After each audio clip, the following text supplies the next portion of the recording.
This one example can dramatically improve your love relationships. Listen to this. Here is an example. The woman promises the man to call him at 10 o'clock.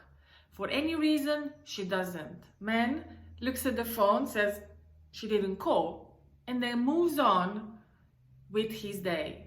Now, what happens when man promises to the woman to call at 10 o'clock, right? And he didn't, or he doesn't. Woman looks at the phone and says he didn't call. Then all of a sudden, you go in this crazy creative imagination, creating meaning about why this happened. And it's not even that the word thing, because instead of creating factual meanings, he must be busy, something must have happened, he's going to call me later, all is fine, he must be still alive, you start creating meanings about yourself and your lack of insecurity, your lack of own trust, your lack of self-love. So you're going to create stories in your head automatically without realizing it about maybe it's because I said that thing last night. Or maybe, I just gained some weight, and maybe he's not as attracted to me as, he was before. Or maybe, I'm not as important anymore. Maybe he's seeing someone else. And then the more you start being in this crazy, crazy cycle, it's going to become more and more because of the law of attraction. So you're going to have more and more crazy thoughts, similar crazy thoughts, which does an activation of all the emotions. You're going to start feeling fearful, scared. You're going to start feeling worried, panicking, disappointment, sadness, like all this crazy emotion. They start to be triggered in you.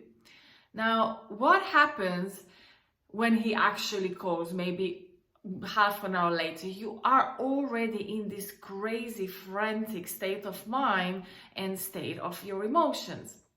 Now, let's say that you are able to control this when he apparently calls or suddenly calls and say, I'm sorry, this and this happened, but, all is good. So let's say that you're going to be able to just say, yeah, it's fine, no worries. But feeling a whole volcano of madness in you, but you're going to control. Now, let's say you go home in the evening, and then you already, that volcano will want to come out. You really feel you have to tell him that how he made you feel, right?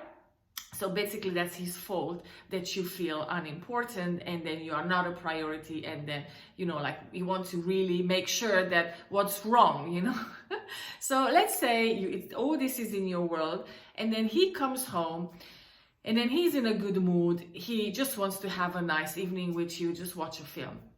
Now you're going to sit down and start watching the film, but your inner child is not going to be just able to sit there. He really wants to say, or she really wants to say what she really feels. So you eventually will start poking him in order to create this environment where you can actually put out what is there, the pain in you. Now, at the beginning, he won't react, which is going to make your inner child even angrier and even more wanting for a fight. So even more painful, more ignored, and more unimportant. So what happens, you're going to keep poking until you are able to just start putting out even a little bit of sparkle that will come out from any of these poking things will just put on fire your whole volcano. So the whole pain, which actually, it's not about him, it's not about the situation, and it's not about your love relationship. It's about the pain of most probably your 5-6 years old child, inner child, and everything that you ever wanted to say to your parents is there and wants to come out. So your inner child believes this is an amazing opportunity to actually tell him why, how this is his fault, which is not, as you can see. So what happens? all of a sudden all the pain comes out, and then you're telling me because because I'm not important, because you don't take me seriously, or because you are this and you are that. So all of a sudden, because he doesn't know what the heck is going on with you, he's going to feel confused and very much shocked of like, what? Which, because he doesn't understand what is going on, that's going to make you even more mad, because you make a meaning to that, you interpret that in a way that says like, he doesn't even know that he's creating this. Of course he doesn't know, because all this only happened in your imagination. So factually, the way he sees that is like, I didn't call, then I called later, then she said it's all fine, now I came home and we're just watching a film. That's basically the way he sees this whole reality. Now, this thing, right, you start really going into like being even more fueled into this pain which wants to come out. Now, the only way he's able to react is going to be either defensive, like protecting, or contra-attacking.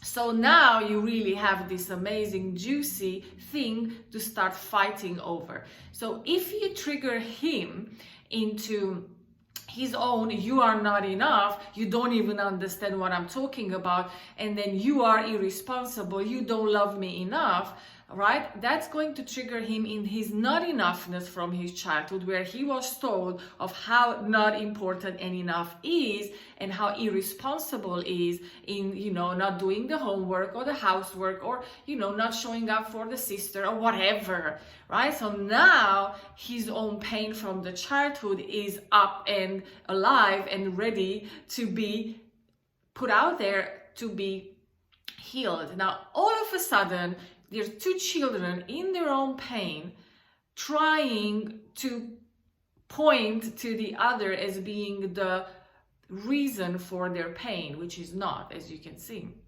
Now, what happens here, that none of them are present. You are not two adults talking about what actually happened today, but two children trying to be heard and seen and be able to put their pain out there for the other to acknowledge.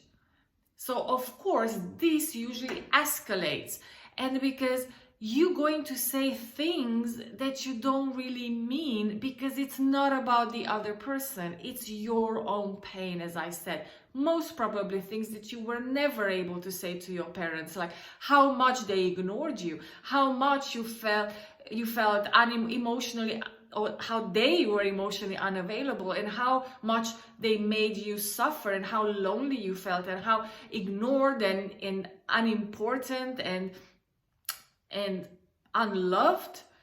And now it really wants to be healed. So when you understand that this is not about this relationship, that is going to be so healing, first of all, it doesn't need to escalate in this craziness that you say words that you will regret very soon. But when those words come out of your mouth and lands in the other person's heart, that's going to create more shutting down and more shutting down and more shutting down. And this person is going to retrieve from a relationship, because nobody wants to be hurt and said things like that, and you don't mean it, because you are not the person right now who really, really loves the other person, but is in, as I said, in your pain. So what to do? First of all, you have to, the first layer that you need to understand, and now that you know all these things, it will completely change because you are aware. So when you are aware, you have a choice. So here's your choice. Let's say we go back to the same example, right? So he promised you he's going to call, he doesn't. You look at your phone and it's not happening. It's 10 minutes later, it's not happening, 20, 30, right? Instead of going into your crazy, unconscious, mind-triggered beliefs of why this is happening and the crazy meanings about you, you just, even if you really want to go into meanings, stay factual meanings right here. Maybe he can't maybe there's something, you know, came up and then he will later. If you really, really, really want to know if he's alive, you might just want to send a normal message like a normal person would ask, are you okay? Right? But without any other created conclusion, consequence, and meaning about then just what is actually happening. So it's creating a little bit of buffer there for your own mental, emotional, and physical sake, and the happiness of your relationship. So a little bit of buffer to really think, okay, so there's something normal of every day happen. And then you can keep your mind tamed, your emotion and your inner child tamed. And this is all about self-trust. It's not about trusting the other that is not cheating. It's about you trusting you, that you are a lovable person, that this relationship is here because you have chosen each other and you are choosing each other on a daily basis. You have to trust that this person is with you because has chosen you, and then you have to trust you that you are good enough for this relationship, and then you're not going to escalate in the pain. So I hope this was helpful for you. If it was, please let me know in the comments. If you have anything to add to this, or you want to ask me more questions, or ask me about what type of content you would like from me to talk more about, so it would help you more, I'm happy to go into more depth of jealousy, like how to heal jealousy. It's very easy to heal jealousy. It's very easy to heal the control, the manipulation, because it all comes out of the fear. And we, so many of us have been in this fear of being rejected, abandoned, and unimportant, and feeling lonely and left out. It's all coming from our childhood. So when we understand that this is not about the person we are right now with, and we have chosen out of love and attraction and whatever we have chosen it from, it's not about this. Your relationship will improve, I would even say 99%, because you are able to stay present. You are able to stay in the person who you have become and the person who have chosen this relationship, and that state from you where you have chosen this relationship from. So thank you for being here, thank you for listening, and let me know what you think in the comments. Ciao.